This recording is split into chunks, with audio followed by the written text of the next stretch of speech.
Sholat, tapi pikiran melayang. Begini jawaban Rasulullah yang menggetarkan hati.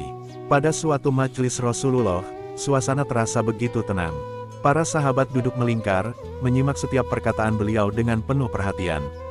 Namun, di antara mereka, ada seorang sahabat yang tampak gelisah, jemarinya saling menggenggam, matanya menunduk, dan napasnya terasa berat. Setelah beberapa saat ragu, ia akhirnya mengangkat wajah dan berkata dengan suara lirih, "Wahai Rasulullah, aku ingin bertanya, tetapi aku khawatir pertanyaanku ini akan membuatku semakin malu di hadapan Allah." Rasulullah pun tersenyum lembut, menatapnya penuh kasih sayang.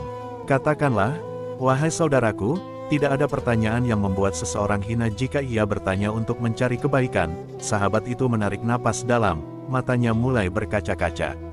"Wahai Rasulullah, aku merasa sholatku sering tidak khusyuk. Kadang aku mengingat urusan dunia, kadang pikiranku melayang entah kemana. Aku takut sholatku tidak diterima oleh Allah.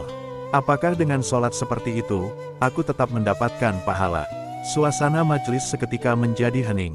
Para sahabat lainnya ikut menunduk, merasakan kegelisahan yang sama. Mereka tahu betapa beratnya pertanyaan itu. Namun, yang terjadi setelahnya benar-benar di luar dugaan. Rasulullah tidak langsung menjawab. Beliau menatap sahabat itu dengan penuh kelembutan. Lalu, tiba-tiba air mata mulai membasahi pipi beliau. Mereka jarang melihat Rasulullah menangis dalam situasi seperti ini.